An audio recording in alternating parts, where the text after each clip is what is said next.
Welcome to episode 218 of the Selling Your Screenplay podcast. I'm Ashley Scott Myers, screenwriter and blogger over at sellingyourscreenplay.com.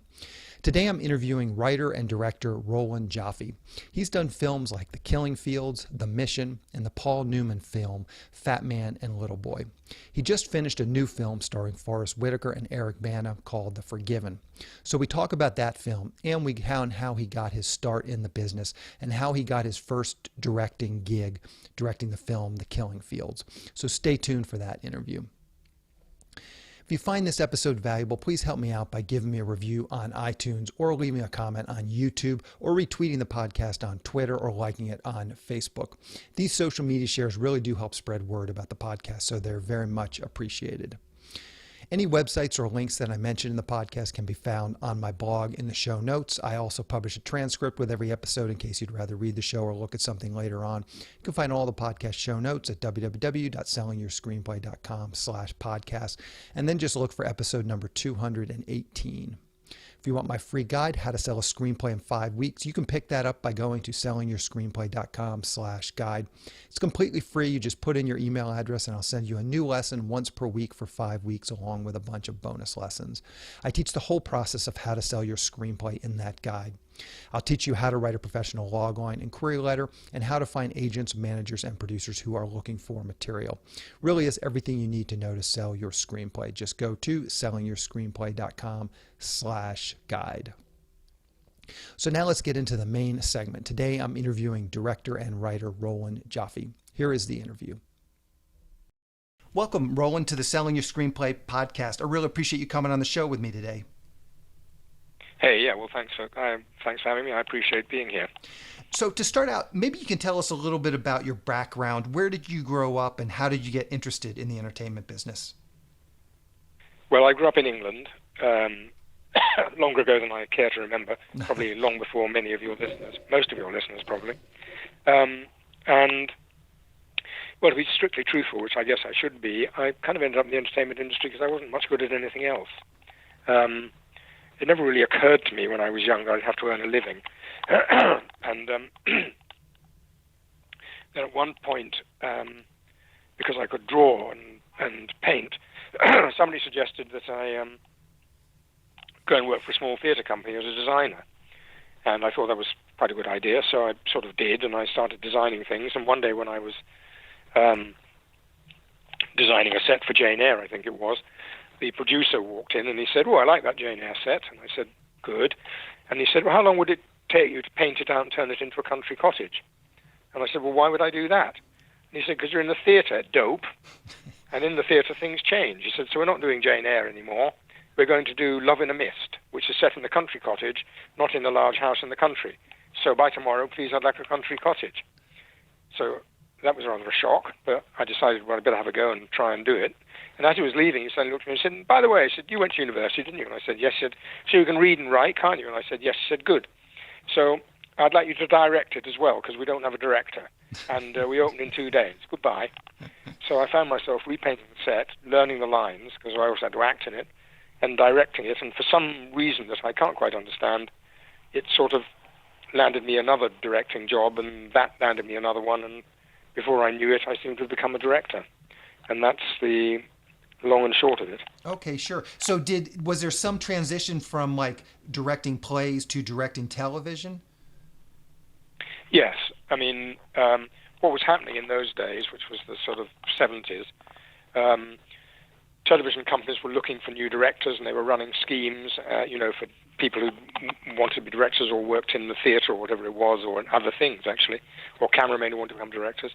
And so I got asked to go to Granada Television, where they were doing courses. I think Mike Apted, Mike Newell, and various other directors were not in my year. I think they were slightly before me, but were all on that course. And that gradually took me into television and doing TV series and things like that. And so before I knew it, I became a television director. And then suddenly The Killing Fields popped up, and before I knew it, I became a film director. I'm still not quite sure how that happened or really whether I deserve it. Probably not. Yeah. And I wonder if you could just talk for a minute about that transition from directing television to directing The Killing Fields. How did all that transpire? Did you have an agent? He got you on the project? You just were at the right place at the right time? Well, no, what happened? what happened was a bit more organic than that, actually. What happened was that I just finished doing a big TV film, which was sort of a film big enough to go out over 2 nights, I think, for the BBC, and Colin Welland was playing a police chief in it, and Colin Welland had just been in a film called Chariots of Fire, produced by a wonderful producer called David Putnam. And he obviously mentioned to David Putnam that he'd really enjoyed working with me, because I got a telephone call from David Putnam who I didn't know, and who was a very big producer at the time, saying, would I read a script? And I said, well, of course I would. And I read a script written by Bruce Robinson, which was a sort of 180-page version of The Killing Fields. And I wrote David a letter about it. And basically what I said was, this is a really remarkable screenplay, and it's a quite extraordinary story, horrific story, and the more horrific was it's true. But it could easily be a war movie like any other. But there is something else here. It's also a story about friendship and a story about loyalty. And that story of friendship and loyalty has to be set against the war, because it'll redeem this film and stop it being just another war movie and make it a movie truly about what it is to be a human being in all its darkness and its richness. And I sent that letter off, and then I never heard about it again. But about a year later, David called me back into his office and sat me down and said, you wrote me a letter about it? And I said, yes. And he said, do you remember what was in the letter? And I did. And he said, quote, can you quote it? And I said, yes. And I quoted it. And he said, good. So, well, I've been all around the world, and I've talked to many directors, but I've never found anybody who's really understood the film, so I want you to direct it. And I said, well, but David, I've never directed a feature film. And he just looked at me and said, I'm not asking you how you're going to do it. I'm saying, do you want to? And I said, well, yes, I absolutely do. He said, good, well, start. Go on, get down to the office and get to work. And that's kind of how it happened. Huh. It's a shortened version, but that's happened. Yeah, no, that's a fantastic story. So let's dig into your latest film, The Forgiven, starring Forrest Whitaker and Eric Bana. Maybe to start out, you can give us a quick pitch or logline. What is this story all about? Well, this story is both personal and political in a sense, and social, I guess you could say.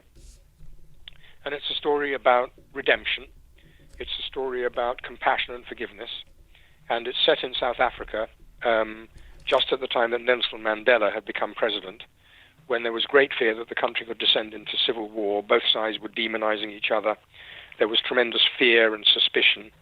And Mandela and Tutu between them worked on the idea that there should be a Truth and Reconciliation Commission. In other words, what they said was, we can't go on living in under the auspices of just hatred.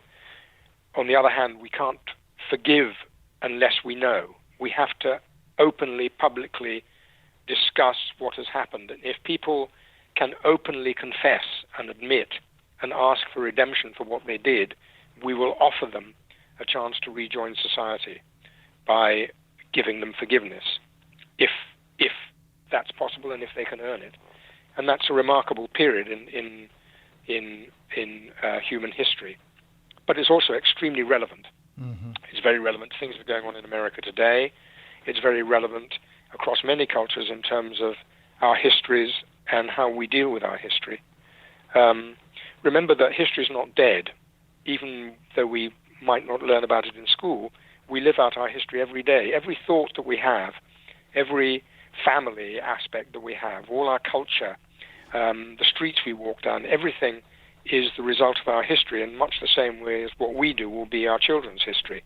Mm-hmm. So if that's not addressed honestly, what can happen is that the history perverts people from the true richness that they can live and sets them one against the other.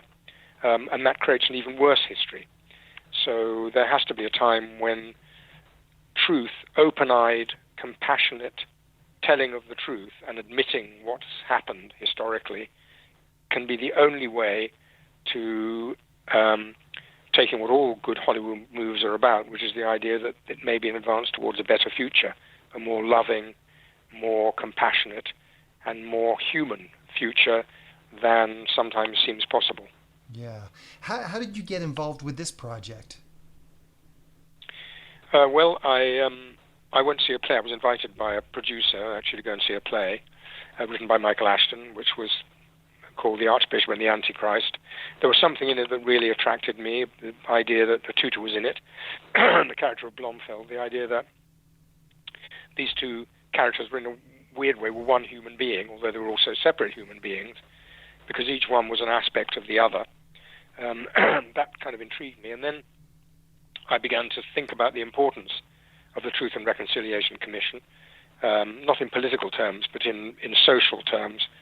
And I was watching television, and I saw an extraordinary interview on CNN with a woman in Rwanda who'd survived the kind of Rwandan Tutsi Hutu genocide. And she'd lost most of her family. And the interviewer was in the small hut in the village with her and saying, it says this is Mrs. X, and she lost her 3 children and her husband in the recent Rwandan Hutu Tutsi massacres. And then the interviewer was a blonde, some blue-eyed American woman, goes a little panicky, and the camera pans across, and she says, and this young man is the person who killed her family. And then the interviewer turns back to this farmer's wife and says, how? And how on earth can you do that? And how can you forgive the killer of your family? And the woman said something that really, really struck me. And she's not an educated woman at all. She said, I love my children more than my life. I love my husband as much as my life. Am I to turn that love into an act of hate? No.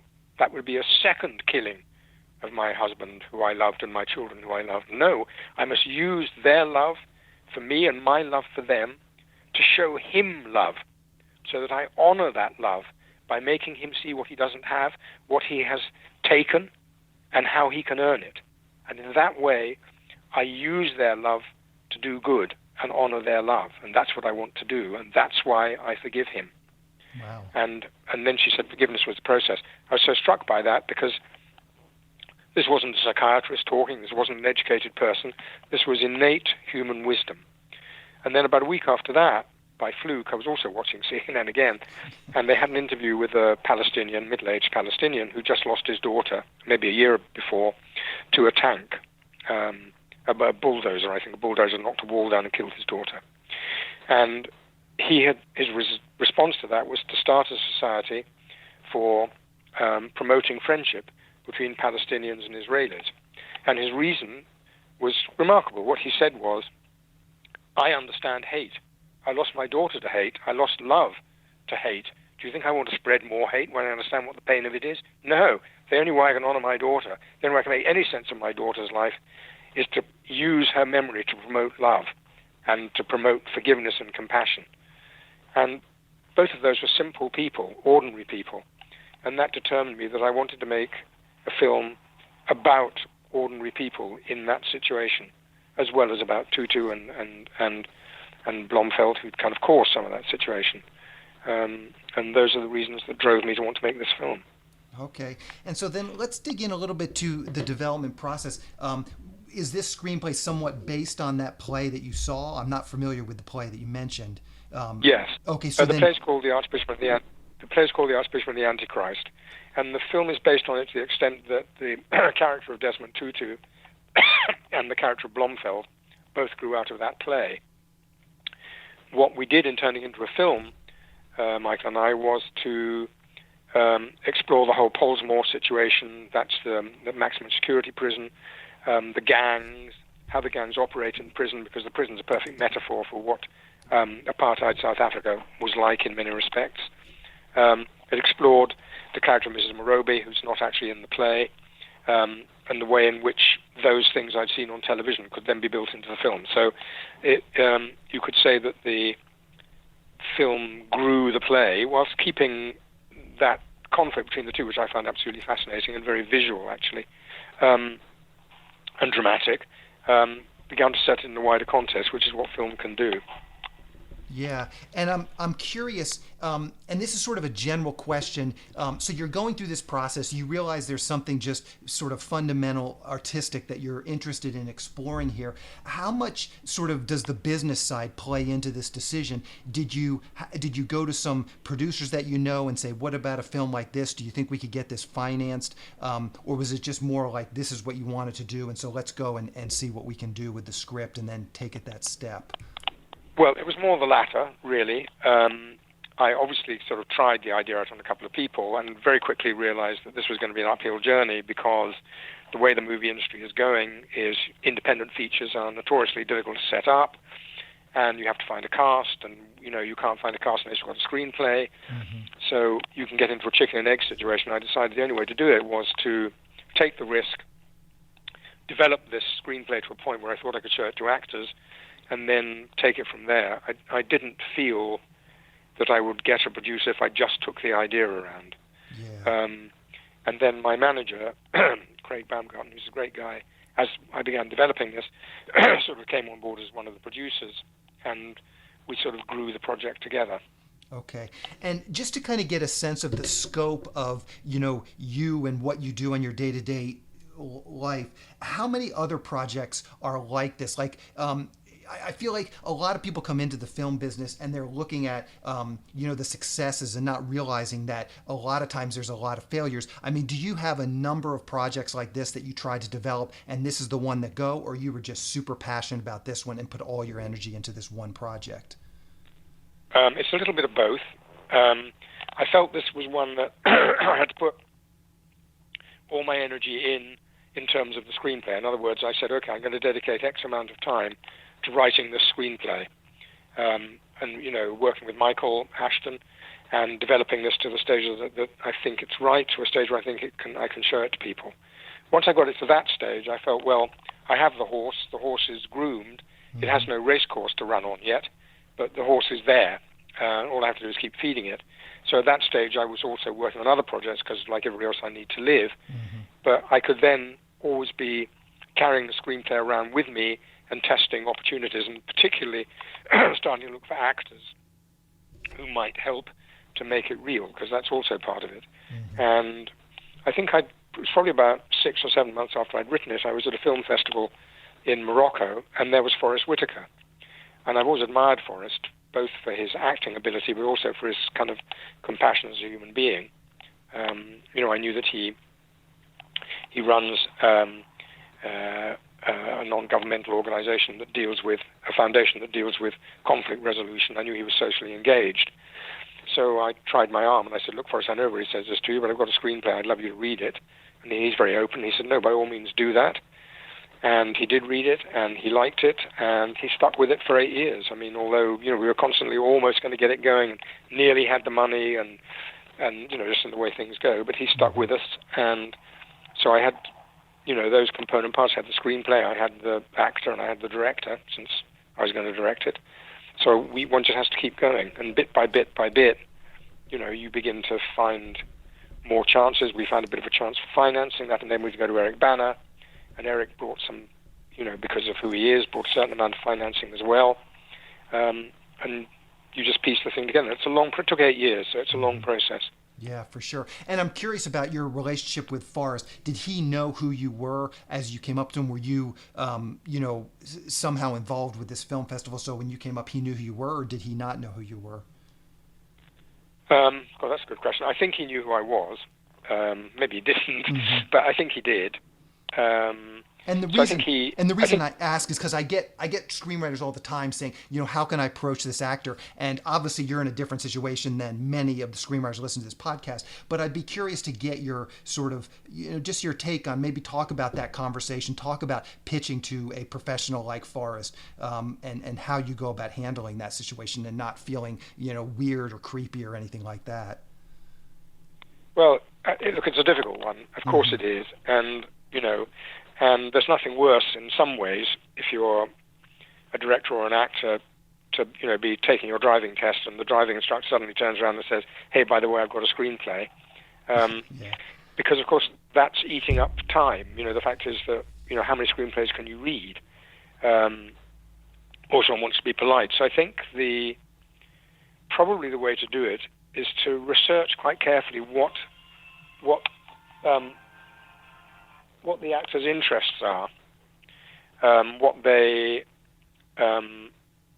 where their chemistry lies, if you like, and then find a way of bringing that up first. So one would probably say, look, I know you're interested in X, and, let the conversation go along that path a little bit. So the actor isn't feeling, oh my God, someone's going to land me with something, but that you can encourage a bit of an open discussion. And then at a certain point, if what he's saying feels like he'd be interested in this aspect of my screenplay, then I think you're probably free to risk it and say, look, by the way, obviously you really love the subject and are interested in it, et cetera, and I've got something I'd love you to read. And then, you just have to kind of just beg fate to be on your side. Yeah. But I'd spend a lot of time researching who the actor is and, or what he or she likes. So that when you do say something, if you get that opportunity, you're talking about that as opposed to, I have a screenplay. And I think that's probably a better approach. Yeah. So let's talk about no guarantees, but Yeah, for sure. Let's talk about your writing process a little bit. You wrote this with Michael Ashton. Maybe you can talk about that process a little bit. It sounds like you had the idea and then you brought him into the project. Was there some pre-existing relationship you had with him before this? Well, Michael Ashton had written the play, and the play was called The Archbishop and the Antichrist. And the character of Tutu and Blomfeld and their kind of the main lines of their debate, if you like, was already drawn. But this was a small stage play, and it needed growing. So Michael and I talked about it. And the way I like to work is I like to say in that situation, okay, let me take a stab at what I think should be brought into it. So I'm free to do that. And then I'll show it to you, and then we'll kind of go backwards and forwards. And that's kind of what happened. I said to Michael, let me look around and search in me the things I think we need. And I began researching. I began to research the Truth and Reconciliation Commission, what it was all about. I read a lot. I read a tremendous amount about people who've been involved in the security forces. I read as many books as I could. And there are some wonderful books on this subject. Notably, I think, Land of My Skull by Antje Krog, a wonderful book. But I did all of that. I researched the prisons, Pollsmoor, I researched gang culture, and then I kind of did a stab which brought all that into the screenplay and then sent that to Michael and said, how about this, how about that, and we talked about that, and that's basically how it worked. I felt that at that stage I needed to bring the film side in relatively freely. The process can be different, depends on the writers, and it depends on many things, but that's an interesting way of doing it. And did you get like a formal option for the movie rights on his play, or was it just more conversation? Yes. Okay, so you had that stuff buttoned up. No. I decided early on that we did it together. We created a joint option we both owned. So we set up a company. We both owned it, and I said, look, I will. An early producing partner we had sort of couldn't stay the course really, so we decided, look, we'll go on our own and make this work, the two of us. Yeah. And how long did this writing process, where you guys are bouncing the script back and forth, how long of a process was that? Well, you could say it was 8 years, or you could say it was probably 8 weeks. I would think it was around 8 weeks, because I was under pressure, because I had other things coming up. So the kind of the gestation period, my learning curve, beginning to work out what I think we needed, all that sort of stuff, and then taking that first stab and showing that to Michael, that was probably about 8 weeks. And then after that, obviously... I'm sorry, go ahead. Sorry. Well, after that, in bits and pieces, as we were going backwards and forwards, things would keep growing and mutating. And maybe you can just talk just briefly about what kind of stuff you have to add. I mean, you've got a stage play, so I would think that there's a lot of dialogue that maybe you're going to use for the screenplay. But maybe you can just talk specifically about what are some of the things, just the visual elements or, the more movie-esque type things that you had to add to the play. Well, remember, a stage play basically is just concentrating on character, and the setting is not really that important. Obviously, a film works in a very different way, because a film has to be somewhere. Has to be set somewhere, and that's also its strength. So obviously what began to fascinate me was, well, in what world did these characters live? What was the real world? And if you like, the film imported the real world into the play. In the play, the gangs don't exist. They're not part of the story. In my story, then, in our version of the story, they're very, very important and play a very important role in Blomfeld's kind of partial sort of capitulation in a way, which is what it is. It's only partial, but the way in which he feels a connection to Benjamin, that's very important. That's something that's in the film and not in the play. Mm-hmm.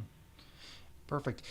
What advice, and as we wrap up, I just want to ask some general questions. What is some advice you would have to writers that are seeking to break into the business? And I would say even we could put that in terms of you being an established director. I get a lot of screenwriters coming to me and they're saying, how can I approach such and such a director?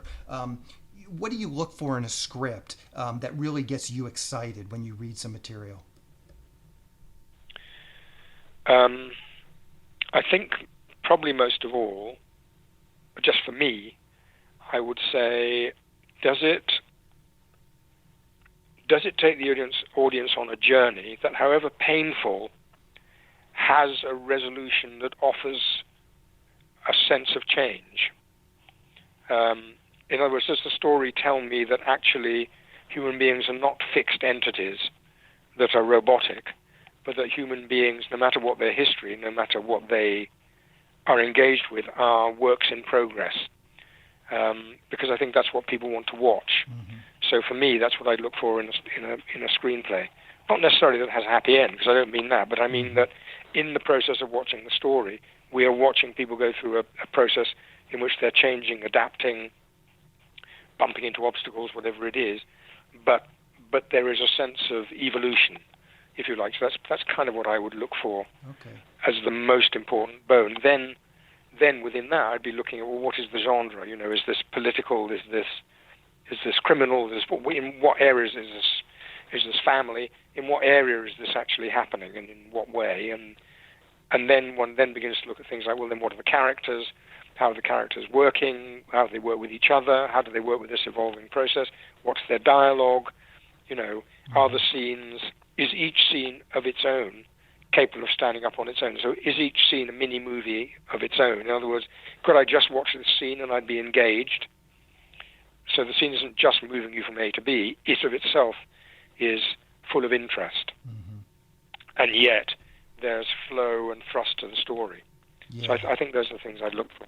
Okay, perfect. Yeah, sound advice. I appreciate that.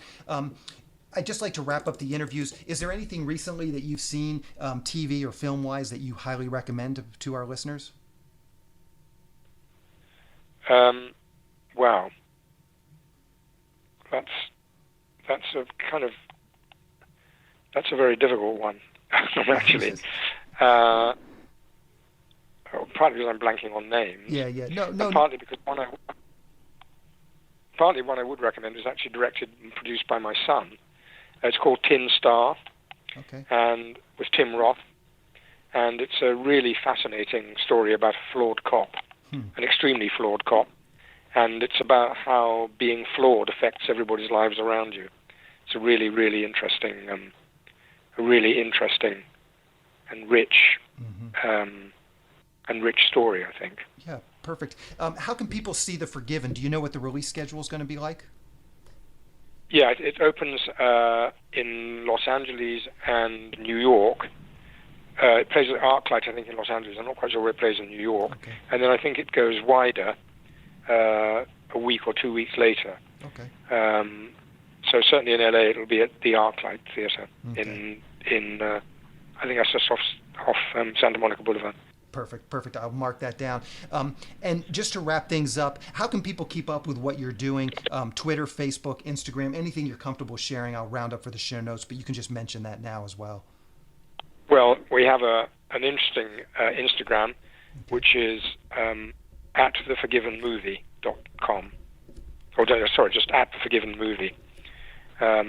And that will have kind of news and things about the film and various other things attached to it. Okay, perfect. I'll get that and put that in the show notes. Roland, I really appreciate your coming on and talking with me today. Good luck with this film. Thank you so much. Thank you. You too. Take care. Talk to you later. A quick plug for the SYS Screenwriting Analysis Service. It's a really economical way to get a high-quality professional evaluation on your screenplay. When you buy our 3-pack, you get evaluations such as $67 per script for feature films and just $55 for teleplays. All the readers have professional experience reading for studios, production companies, contests, and agencies. You can read a short bio on each reader on our website, and you can pick the reader who you think is the best fit for your script. Turnaround time is usually just a few days, but rarely more than a week. The readers will evaluate your script on 6 key factors: concept, character, structure, marketability, tone, and overall craft, which includes formatting, spelling, and grammar. Every script will get a grade of pass, consider, or recommend, which should help you roughly understand where your script might rank if you were to submit it to a production company or agency. We can provide an analysis on features or television scripts. We also do proofreading without any analysis. We will also look at a treatment or outline and give you the same analysis on it. So if you're looking to vet some of your project ideas, this is a great way to do it. We will also write a logline and synopsis for you. You can add this logline and synopsis service to an analysis, or you can simply purchase this as a standalone product. As a bonus, if your screenplay gets a recommend or consider from one of our readers, you get to list the screenplay in the SYS Select database, which is a database for producers to find screenplays and a big part of our SYS Select program. This is a new service, but we've already gotten producers into the system looking for screenplays. So again, it's a great way to get your script in front of producers who are looking for material. As a further bonus, if your script gets a recommend or consider from one of our readers, your screenplay will get included in our monthly Best Of newsletter. Each month, we send out a newsletter that highlights the best screenplays that have come through our script analysis service. This is a monthly newsletter that goes out to producers. We have a list of well over 400 producers who are actively looking for new material. So this is another great way to get your material out there and into the hands of producers and directors who are actively seeking writers. So if you want a professional evaluation of your screenplay at a very reasonable price, check out www.sellingyourscreenplay.com/consultants. So last week, I mentioned that this week I was going to have Alston Ramsey and his director brother, Julius Ramsey, on the podcast. I had to bump that back to get Roland into this episode. His movie is coming out very shortly, and so we wanted that one to air. So the Alston Ramsey, Julius Ramsey interview, that will be published on April 2nd. Next week, I'll be talking with Kimball Rendell, who just wrote and directed the film Guardians of the Tomb, starring Kelsey Grammer. We talk about his latest film and, of course, how he broke into the business. So keep an eye out for that episode next week.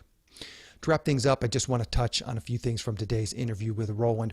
I think that's a great story about how he got his start in the business, just being on set, painting the backgrounds at a small theater, and then getting the chance to direct that play. I've talked about this before many, many times on the podcast, but I think it's worth repeating here. By far, the single biggest way that people break into the business as a screenwriter is by working in the industry in some capacity beforehand. You're around other like-minded people. You're exposed to professional level writing. So you really see what works, what's getting produced, what's getting on stage. You're seeing how people are reacting to stuff. How are the actors reacting to material? How are the producers reacting to material? Just being around the business, really in any capacity, you start to get very good at sort of, understanding why these projects make it to the points that they make it to. And that's just invaluable knowledge. Aside from all the networking opportunities, finding these sort of fluky opportunities that Roland mentioned above, even a job painting sets in an off Broadway theater is a step in the right direction. So there's so many advantages to being in the industry, again, in some capacity, that I think it's really worth noting. Again, talking to the different producers, writers, directors that come on this podcast, so many of them got their start in sort of some similar fashion, being in the business, being around other people that are in the business, and getting sort of a break from that. Keep in mind, too, this doesn't have to be as clear cut as getting like a low-level job in the business, being, a PA, fetching coffee for people. It doesn't always have to be like that. If you're young and you have no commitments, then by all means, pack up your things, move to LA, get one of these entry-level jobs. But I know a lot of the people who listen to this podcast aren't in a position to do this. And I don't think you necessarily have to get a job as a PA fetching coffee to break in, to the business. There's a lot of other ways of doing this.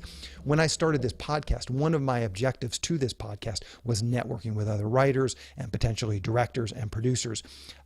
one of the directors, producers that I've had on the show has hired me to write a screenplay for him. So I know that that's like a tangible example of this actually working. But there's been many opportunities through this podcast where I've gotten to know other writers, gotten to know other producers, and it's really helped me as just part of my own screenwriting career. It's been very, very, very beneficial. So again, this is something I just started on my own. No one gave me permission to start a podcast. It's just something I went out and did. So maybe there's something like that you can do. Maybe you can start a podcast. Maybe you can start some sort of a YouTube channel. There's a lot of ideas. I had a writer named David Garrett on the show, episode number 81. If you want to go back and check that out. He is a lawyer and a screenwriter. And one of the things he did to get to know people in the entertainment industry was offer his legal help and advice for free or for greatly reduced pricing, and it worked. He's got a long list of produced credits. Check him out on IMDb. David Garrett is his name. He's written some big studio movies. He's written a bunch of smaller stuff as well. But again, all of this stuff, if you go back and listen to that interview, a lot of this stuff really stems from him just networking with people and by offering his legal services. Everybody needs legal services in this business, so that's a great angle to approach it. And again, it's not about starting out as a low-level PA fetching people's coffee. It's, he went out or he got in on a slightly higher level. That's fine. You might have some skills like that, accounting skills, bookkeeping skills, legal skills. There's a number of skills that people in the business probably need, and you might be able to offer those skills to get to know them. You could start doing a short film. You could start producing short films on the weekend. You'd get to know people in your area who are trying to do similar things to what you're doing. Again, you're going out. If you cast a short film, you're going to definitely get to know some actors. You're networking with those actors. Some of those actors will be serious. Some of them won't. Some of them will advance in their careers. Some of them won't. But you can start to become friends with them. And as their careers advances, maybe your career can advance with them. Again, fantastic networking opportunity. There'll also be crew people. Same situation, a cinematographer, maybe a sound guy. All these people you will get to know. Some of them you will click with and you'll become friends with. And again, that's just networking opportunities in your local area. You could start a local film festival in your local area, and you can meet all the filmmakers who come through that festival. Again, that's a great opportunity just to constantly get out there, meet people. It's something you would do annually. So if you have a full-time job, it's something you might be able to, maybe there's a slow time in your job. Maybe if you're an accountant, your slow period is in the fall, after all the tax returns have been filed. So maybe you have some more free time in the fall and you could do a film festival. And again, every filmmaker that came through that festival, if you screened even a dozen films a year, you would get to know those directors, those producers. And oh, by the way, I'm a screenwriter, and what kind of material are you looking for? Again, that's a way of bringing people to you, networking, getting to know people. So there's really just a million ways to engineer these types of opportunities, but it's all about being in the right place at the right time. I mean, this opportunity that Roland is talking about, it feels like, when he describes the story, it feels sort of very fluky, and you don't know when those specific opportunities are going to come to you. So if you just put yourself around these people, that's how you're going to kind of engineer those opportunities, is by just being in the right place at the right time. So when something like that comes along, you're the one that's there. You're the person that maybe this person calls on to go and, oh, we need a little, short play written. Maybe you could go and write us a little short play, and maybe you could get something produced locally on the theater. Again, there's just a million opportunities. You just got to think outside the box and think about how you can make this work for you. One other thing that I want to mention, and this kind of is going in a little bit of a different direction, but it relates to what I just was discussing.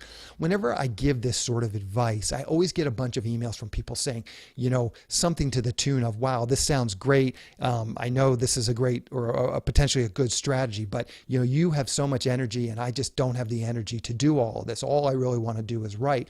And that's totally fine. I mean, I think that there's definitely a path for writing, but I still think networking is a big part of it. I still think getting out there and meeting people is going to be a big part of it. Even if you don't want to produce and direct your stuff, running a film festival would be a great way to meet producers. All the producers are going to come through that festival with those films, and you're going to get to meet the producers that are making independent film. Those are exactly the types of people you want to meet. So again, doing something like this, it doesn't necessarily have to be about me producing the film or you producing your own film. I think there's a path for just writing, but I think networking is definitely a big piece of that. And the second part of that, and again, this is very much sort of in line with what I was discussing, but maybe it's a little bit little bit of a new direction on the conversation is, I don't always feel like I've got a lot of energy. This isn't easy for me either. Many mornings I get up, I'm tired. I don't feel like going out and doing this. It's a constant battle. Just get out there, keep working away, working on selling your screenplay, working on my own writing, working on projects with producers who I don't really think is ever going to go anywhere. These things can be very demoralizing. Doing the pinch, not getting into the film festivals that I want to get into, not having this kind of success that with the film that maybe I wanted to have. And that's all part of the process, but we've just got to keep going. I basically believe in the process and I believe in what I'm doing. So that helps me to keep focused and to stay going. But please do realize that it's not easy for me either. It's tough figuring out all these different things, with the podcast. I didn't know anything. When I started the podcast, I didn't know anything about it. I never created any real audio content like this. But again, I just went out there, made it happen. Same thing with the pinch. Starting it wasn't easy. Finishing it wasn't easy. And now that it's basically done, I know I really need to get out there and start to do it all over again. And, I'm tired and I'm dragging my feet because I know it's a ton of work. I've got to get out there, do another Kickstarter campaign. That was brutally hard work for a month as well. I've got to go and polish up the screenplay and really get it ready for production. I just have been reading through some of my old scripts, some of the scripts I have written, and sort of thinking like, is this something I could do on a micro budget?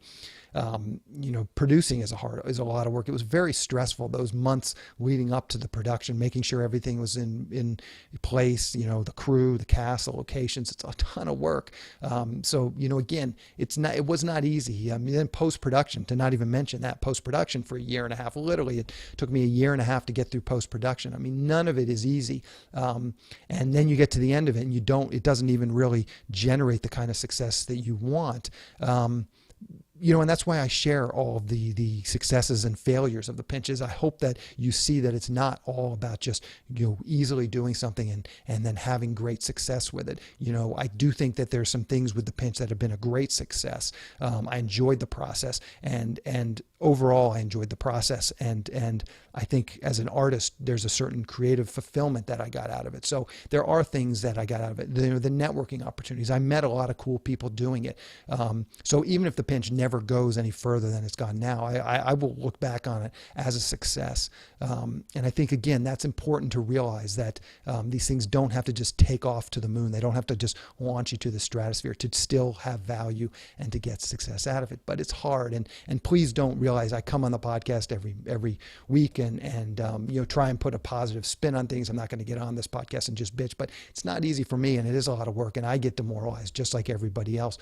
I became really aware of this a couple of weeks ago when I published the interview with Alex Ferrari, because I look at him and think, wow, this guy's got a lot of energy. And that's episode 210 if you want to go back and check it out.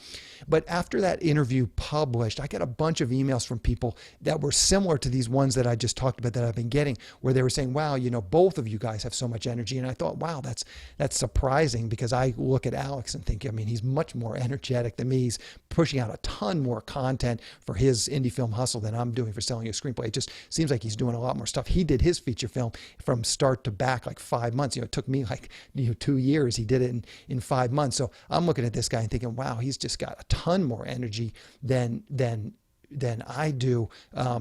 So it was surprising to me that someone sort of put me in that same class. But, I kind of realized that, we're all probably looking at everybody else thinking everyone else is in better shape than us or feels better or has more energy than us. And I can pretty much guarantee you that Alex has days where he's tired and he doesn't feel like, doing it either. But again, he believes in what he's doing. And so he just keeps putting it out. And that's really all I do as well. I'm sure it's not always as easy for Alex as it appears. Just want to relay one last story. I do the YMCA adventure guides with my oldest daughter. And the highlight of the group is these 3 camping trips per year. So it's me, my daughter, and then 9 other dads and their daughters. We go camping, as I said, about 2 or 3 times a year. And I was hanging out with one of the fathers at one of the camping trips, and we were talking about me being a screenwriter. And he said something to the effect of, yeah, I know I'm not a writer and I could never write a screenplay. And I thought about that and I thought it was funny. a funny thing for him to say, because honestly, I feel the exact same way. I never really felt like I was a writer. The only difference is I just don't let it stop me. That's the difference between us. This guy is very successful sales guy. He sells financial services, probably the most successful person, just objectively looking at it, probably the most successful person in the group. He's smart, personable. He's got a great sense of humor. So I'm sitting there thinking, he could probably write a better script than me. He's probably smarter and funnier than I am. But why doesn't he write a script, or why couldn't he write a great screenplay? And it's because he doesn't think he can. Now, maybe there's a motivation thing. He doesn't want to do it, and that's totally fine if he's not into do it. But that's, the reason he's not writing screenplays or writing good screenplays. It's not because he's not a writer. God went to him and said, you're not a writer, but over here, Ashley, he's a writer. That's not it. I feel the same way. I don't feel like I'm a writer. I just don't let that stop me. I